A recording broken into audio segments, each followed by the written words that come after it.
Just like that, my heart sinks. Has picked out some of his favorite dishes for us. You know what? Maybe we should get 2 bottles, just in case one isn't enough. Bright and early the next morning, we set off for the ambassador's house. Of course. Well, I'm thinking of the puss in Boots. And that's when we found out what the problem was. Next thing we know, we're being pulled aside. No explanation, nothing. Just this "please wait over there" tells us to get out. Seriously, get out? Hey everyone! How's it going? Hope you're all doing amazing. Today is one of those days that just feels special, you know? Like, there's this vibe in the air that something great is about to happen. We're here in Lima, Peru, and it's a gorgeous day. The sky's all bright with a few clouds lazily floating by, and the sun's giving off that perfect warmth as we step out into the city.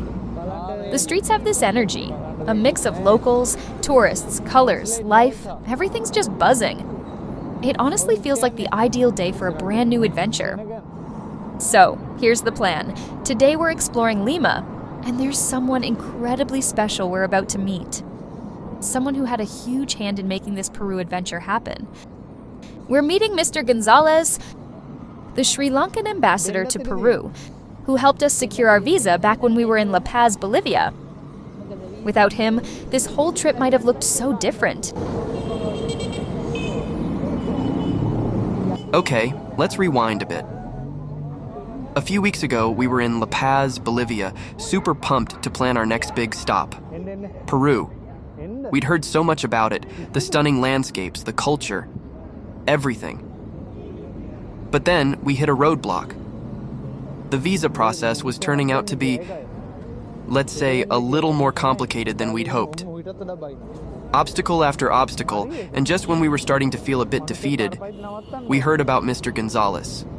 We reached out to the Sri Lankan embassy, and next thing we knew, Mr. Gonzalez was on board, ready to help us out. His kindness honestly felt like a lifeline at that moment. He didn't just handle all the logistics like a pro. So, here we are in Lima, finally getting the chance to meet him in person and thank him for everything. The streets of Lima are alive. So much color and movement. Each corner feels like it's got its own little story. We're weaving through alleys, walking along broad avenues, just taking it all in. There are street vendors selling fresh fruit, handmade jewelry, and the air is filled with the smell of spices, coffee, and some mouth-watering Peruvian street food cooking nearby. And the excitement's building with every step, meeting someone who's played such a huge role in our journey, and who represents our home country on this side of the world. It feels both surreal and incredibly meaningful. It's like we're stepping into a moment that's about to add a whole new layer to our adventure. He made us feel seen and valued, like he really wanted us to experience all that Peru has to offer. Thanks to him, here we are, ready to dive into this beautiful country, hearts full of gratitude. Finally, we arrive. We're at this famous vegetarian restaurant in Lima, where Mr. Gonzalez, the Sri Lankan ambassador to Peru, has set up to meet us.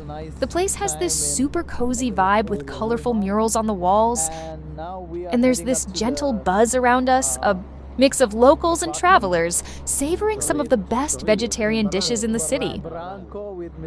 As we walk in, we spot Mr. Gonzalez right away. He greets us with this warm smile that immediately puts us at ease. It's like meeting a family member you haven't seen in ages. But everything just clicks. He stands up, extends his hand, and there's this instant connection. Like he's genuinely happy to meet us. We sit down, and the restaurant has this incredible aroma of fresh herbs, spices, and roasted veggies wafting through the air. Mr. Gonzalez has picked out some of his favorite dishes for us, and as each one arrives, he tells us a bit about the local ingredients and how they've adapted Peruvian cuisine to be vegetarian-friendly. Our conversation flows naturally. He's got so many stories, He tells us about his experiences here in Peru, his work as an ambassador, and even some memories from his time back in Sri Lanka. You can tell how dedicated he is to his role and how much he cares about helping Sri Lankans like us, who find themselves navigating the journey of travel and immigration in a new place. It's heartwarming, really.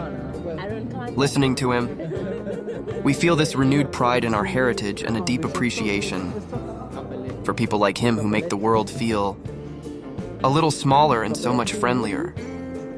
The food is next level, seriously. There's a quinoa salad packed with fresh herbs and spices, a hearty vegetable curry, and even a take on ceviche made entirely with veggies. Each bite is like a little celebration of Peruvian culture, but with a twist that makes it feel new and familiar all at once. By the end of the meal, we're feeling so grateful. Meeting Mr. Gonzalez didn't just make our journey smoother. It also reminded us of the kindness you can find in the world, even far from home. As we say our goodbyes, we feel this strong sense of gratitude and connection, realizing that people like him make these moments possible. It's a reminder of how powerful these experiences can be, and how lucky we are to meet such wonderful people along the way. All right, so it's this gorgeous, sunny morning, and golden light is spilling through the Lima, warming up the whole earth. We're just about to dig into breakfast. Coffee steaming, toast stacked, when my husband's phone starts buzzing. I glance down, see the caller ID, and bam, it's the ambassador. My heart does this little flip, and my husband's eyes go wide, giving me this look that's like equal parts fired up excitement and oh man, here we go. We'd been hanging on for this call, and now it was game time. So, my husband picked up the phone, trying to keep his voice steady, like I've got it all under control, but there's no hiding the edge in his tone. The ambassador, super kind and understanding as always, starts off gentle, but then he hits him with it. I'm sorry, but there aren't any slots open for the visa interview. Just like that, my heart sinks. It's like this wave of panic rolls over me because in one brutal second, all our carefully laid plans feel like they're just unraveling right in front of us. I glance over at my husband, and he's got the same look on his face, a blend of shock and worry. We'd prepped ourselves for obstacles along the way, sure, but this was something else entirely. It felt like a door had just slammed shut right in front of us, leaving us standing there, uncertain of what to do next. When my husband hung up, we just sat there in silence, letting it all sink in. The Airbnb, which had felt so cozy and like a little slice of home, suddenly felt, well, temporary. We couldn't stay much longer. Another family was already booked to take our spot soon. That sense of home we'd found here was slipping away. And with it, any sense of stability we'd clung to. Everything suddenly felt up in the air. But I wasn't about to just sit back and let things unravel. I grabbed my laptop and started firing off emails, hoping anyone would respond. I reached out to the Sri Lankan consulates in Mexico and Washington, D.C., explaining our situation and practically begging for help. Hitting send felt like a bit of relief, but also kicked up a fresh wave of anxiety. Now, all we could do was wait, and the waiting was brutal. We needed to clear our heads, so we decided to go for a walk. The city was buzzing, people everywhere, going about their day. And for a little while, our worries started to fade into the background. We walked in silence, both lost in our own thoughts, but finding comfort in just being side by side. We passed a park where kids were laughing, running around, totally carefree. And it was like a reminder that life keeps moving, even when everything feels uncertain. That evening, the phone rang again, and I felt a jolt of hope. It was the ambassador. There was this warmth in his voice, And even before he spoke, I just knew. Things were shifting. Good news, he said. I was able to get you 2 visa interview slots. Monday morning, just like that, the weight we'd been carrying started to lift. We were over the moon. We couldn't thank him enough, expressing our gratitude over and over. But even with this win, there was still that nagging worry in the back of our minds. It was only Saturday, which meant we had 2 long days of waiting ahead, just hoping nothing else would go wrong, sensing our jitters. The ambassador extended an invitation that felt like a lifeline.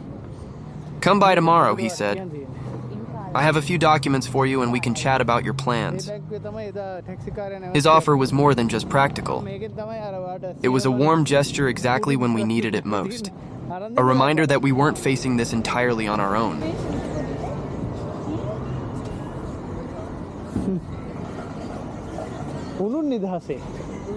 All right, what's on our list?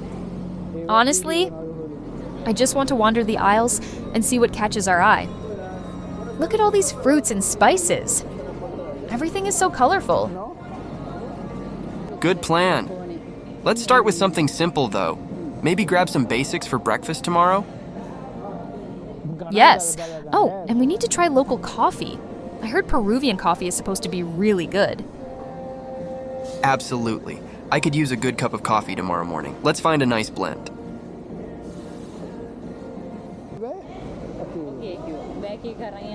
So far, we have chocolates, ice cream, and oranges.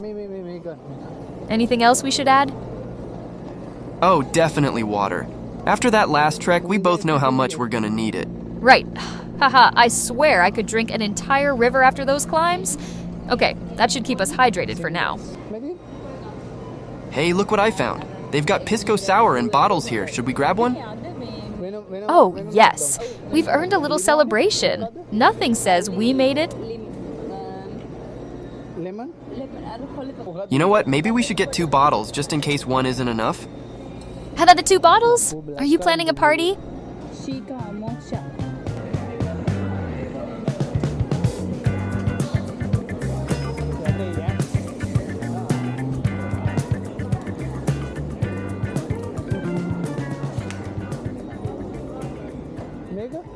Right, the essentials. Hydration, sweets, and spirits.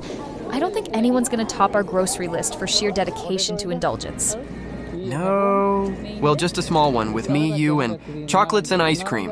A balanced guest list, if you ask me. Don't forget the oranges. They balance out all the indulgence with some vitamin C.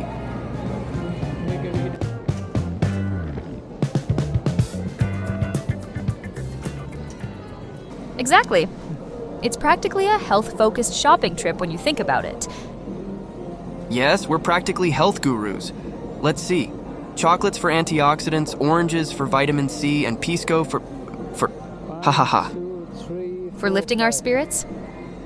Precisely. And the ice cream? Purely for cooling off, obviously. We've been in the sun so much, it's practically medicinal. Ha ha ha. You've got all the right answers today? All right. Should we get to the checkout? Yep. But we're going straight to the hotel after, right? Because I don't think I can resist diving into that ice cream. Agreed. I think we've earned a cozy night in with our little stash here. Besides, I want to see your reaction to the pisco sour. Hope you like it as much as I do. With good company, chocolate, and a bit of adventure in a bottle. Ha ha ha ha. All right, let's make tonight a memorable one. Bright and early the next morning, we set off for the ambassador's house, feeling both grateful and a bit nervous. The streets were calm. The sun was just beginning to warm everything up. And as we walked, it felt like maybe, just maybe, things were going our way.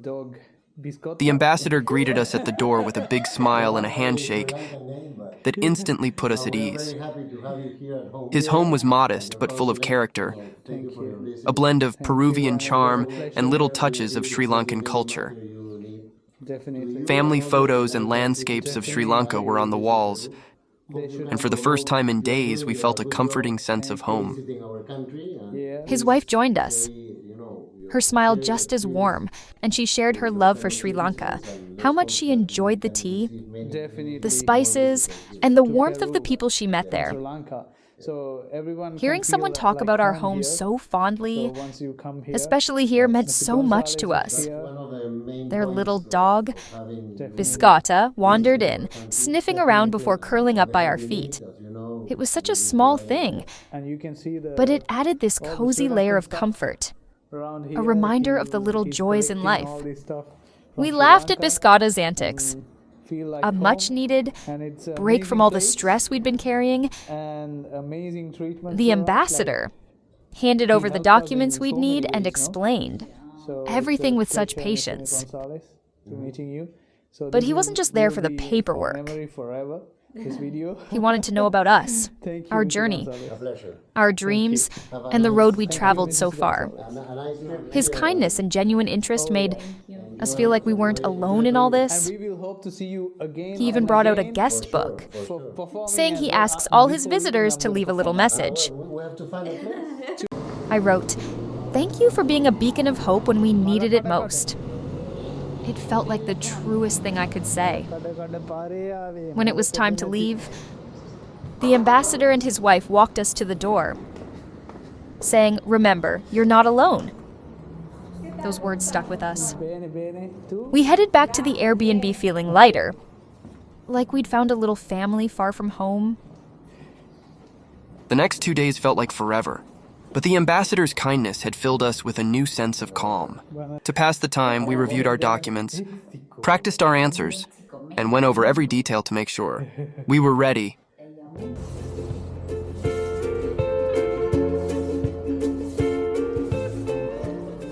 We took walks around the neighborhood, exploring the little cafes and old buildings, letting the city's quiet beauty remind us why we were here in the first place. On one of those walks, we found a tiny bookstore, tucked away between two bustling shops. The smell of old paper and the cozy vibe of the place pulled us in. And for hours, we let ourselves get lost in the shelves, picking up books, sharing passages, and finding comfort in the little escape. Finally, Monday rolled around. The morning air was crisp. And as we made our way to the consulate, the mix of excitement and nerves was palpable. This was it, the moment we'd been waiting for.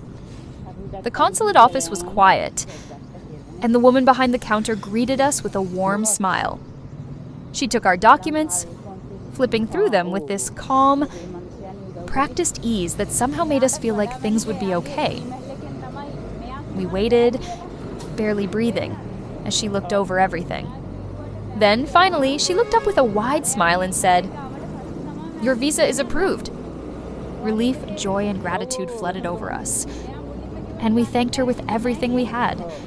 We stepped out into the bright sunshine, feeling like a huge weight had been lifted. The city looked different, lighter, more vibrant, as if it, too, was sharing in our happiness we had made it through, powered by kindness and the strength we'd discovered along the way. As we walked hand in hand, we knew that whatever came next, we'd face it together, with the resilience that had brought us this far. All right, I think this is us for the next few hours. Ready to fly? Ready as I'll ever be. Although, let's be real, I'm here for the snacks and the movie. The spirit of a true traveler. Have you decided what movie you're watching? I'm between the action one with too many explosions and the cheesy rom-com. Guess which one I'm leaning toward. If you say the rom-com, I'll believe you finally rubbed off on me. Guess I have to keep up my reputation then. Boom! Shh! Explosions it is. Of course. Well, I'm thinking of the Puss in Boots. Might as well keep our inspiration flowing. Good idea.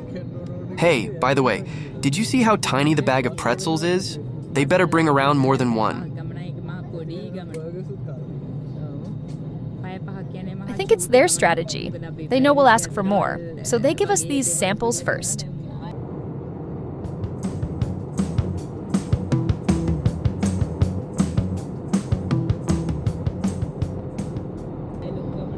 You genius! It's like you knew. You know, being up here is kind of surreal. Somewhere over the Andes right now, right? It's incredible. Imagine all the places below us. And here we are, making tiny talk. It's a good life.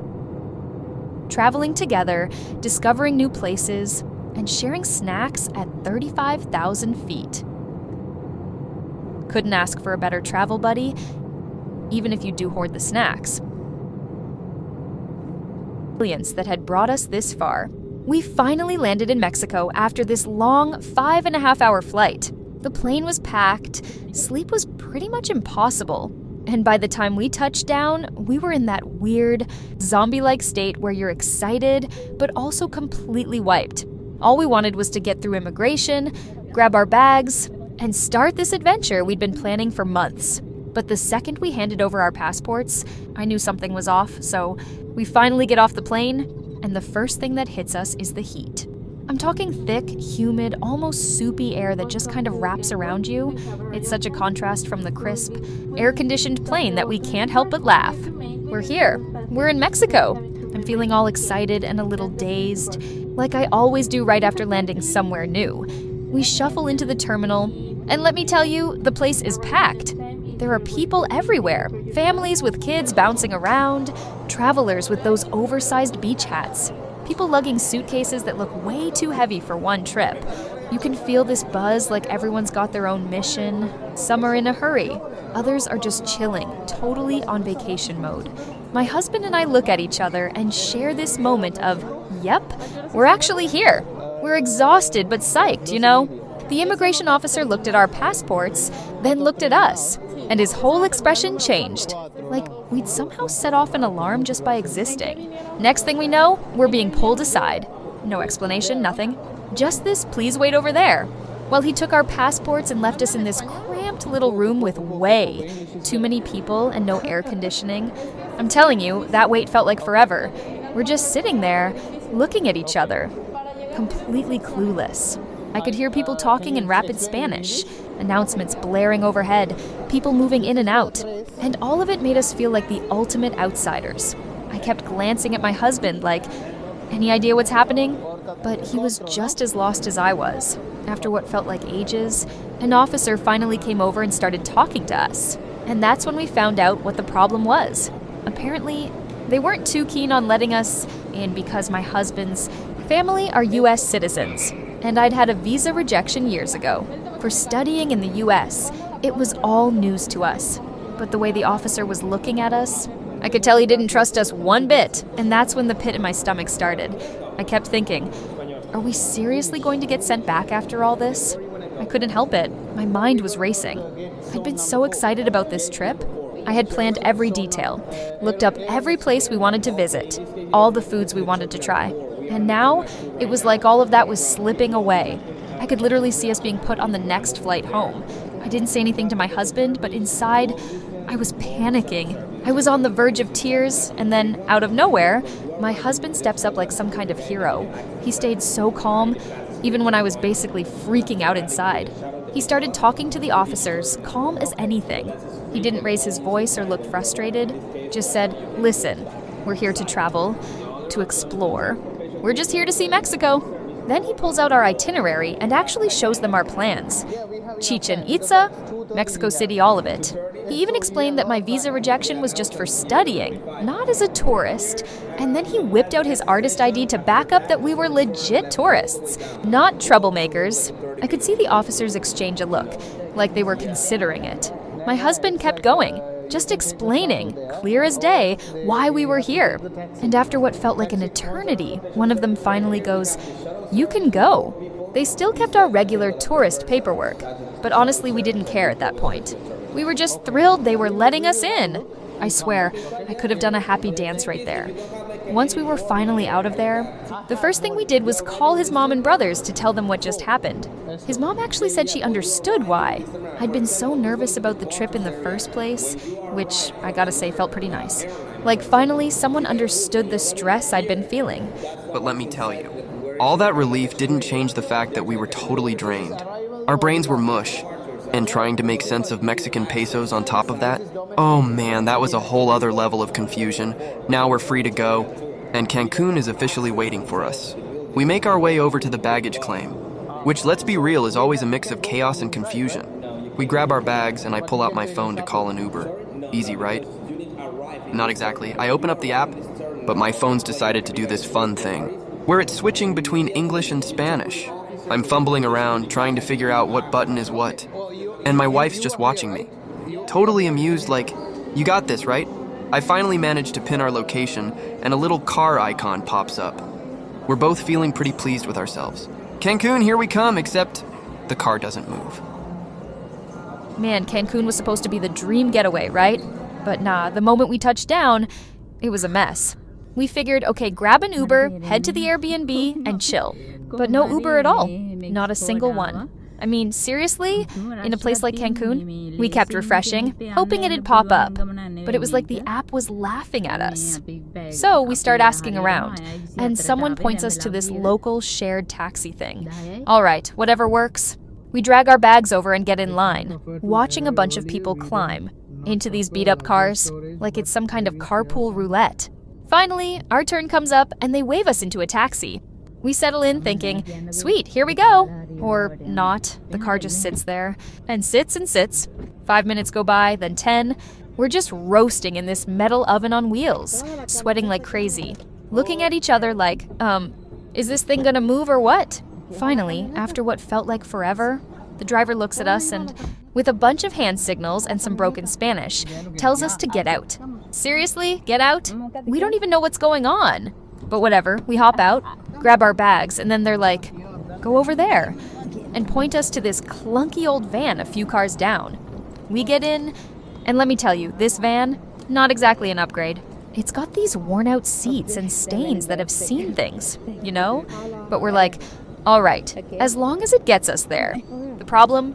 None of these guys speak a word of English, and our Spanish is, well, let's just say it's barely enough to order a taco. We're trying to ask what's happening, but they're just smiling and nodding. Not exactly reassuring. We sit there, looking at each other like, why did we even come here? We're both so over it, tired, sweaty, and kind of regretting this whole trip. Then finally, the van starts up, and we're off, rolling through the streets of Cancun, heading into the city. So here we are, peeking out the windows, getting our first real look at the place. Cancun isn't exactly what we expected, you know? We thought it'd be all beachy and fancy, but as we're driving, we're seeing this whole other side. Local shops, people just doing their thing, kids running around. It's kind of cool, actually. Raw, real, not the glossy vacation posters we're used to. And you know what? Somehow, all that frustration just started fading away. We were still sweaty and tired, but looking out at this place made us chill a bit. Like, yeah, this wasn't the smooth ride we'd planned, but it was something else. Something we'd remember way more than some quick, boring Uber ride, eventually, after what felt like forever. We finally pulled up to our Airbnb. It wasn't fancy, just a cozy little spot in the city. But hey, it was exactly what we needed. We dumped our bags, looked around, and just laughed. The whole day had been a mess, but it was one of those stories you know you'll be telling forever. Now we're on the road, and it's all lush green jungle on both sides. Palm trees everywhere, like something out of a postcard. You're half expecting a monkey to swing by or something.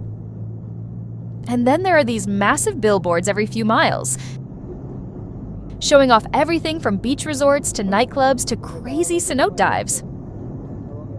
They're not subtle, but hey, they're selling a good time. We're just watching the world go by, soaking it in. Birds are swooping around, and the sun's shining down like it's never gonna stop. Our driver's pointing stuff out like, over there, best beach you'll ever see. And telling us how there's still all these hidden gems just past the tourist spots. Cancun may be big now, but it's still got some secrets, and that just makes us more excited. So, as we get closer, we start thinking about Cancun's whole vibe, right? Turns out, it wasn't always this big, crazy place. Back in the day, it was just a quiet fishing village. Nothing like what it is now. Then, in the 70s, the Mexican government decided to go big or go home, pumping money into making Cancun a tourist hotspot. And boom, now it's one of the top spots in the world. But here's the kicker.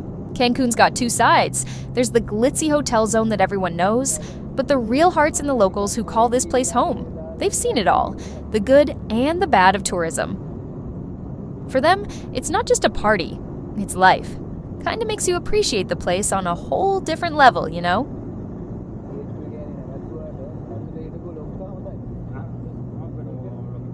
Now we're getting close to the famous hotel zone, and you can't miss it.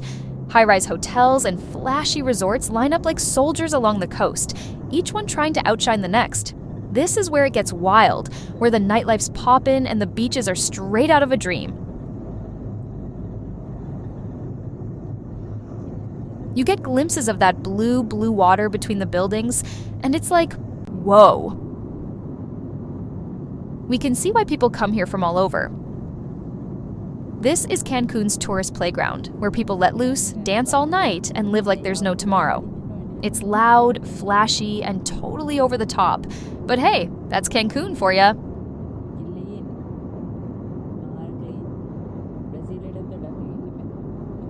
Once we pass through the hotel zone, things start to chill out.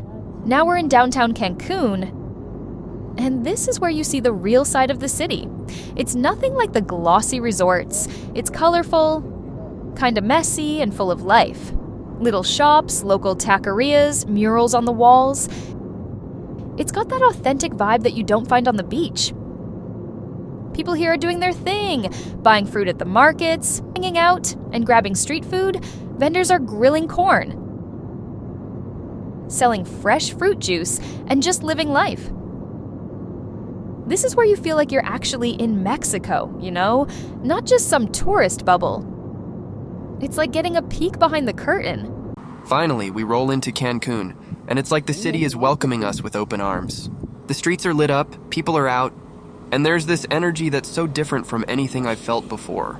Even after all the chaos, I wouldn't have wanted it any other way. We still have hours before. We can check into our Airbnb, so we decide to wander around a bit. Eventually, we stumble upon this cozy little restaurant that just calls to us. It's got dim lights, warm vibes, and the smell of spices hits us as soon as we walk in. The owner greets us with this massive grin, like he's genuinely excited we chose his place, and he immediately starts recommending dishes. We're starving, so we just say yes to whatever he suggests. The food, man, it's next level. Every single dish hits different, like packed with flavor, and it just keeps getting better. We're tearing through these salsas and tacos, each one more insane than the last. Then the guy brings out this drink called Torito de Cacahuate. I'm like, a peanut liqueur? What? But I take a sip, and it's mind-blowing. It's smooth, kind of sweet, super nutty. It's wild. After a night full of laughs and unreal food, we finally head back to our Airbnb. We're wiped but not quite done, so we hit up Uber Eats for some late-night tacos because, you know, one more round of tacos just feels right. We scarf them down, barely keeping our eyes open, then crash hard. I'm exhausted but so content, and as I start to drift off, all I can think is, this is just the start. Bring on whatever Mexico's got for us. Whoa, we had so much trouble. Can you guess what happened next? Drop your guesses in the comments. And hey, if you're loving the adventure, don't forget to hit that subscribe button so you don't miss what's coming up.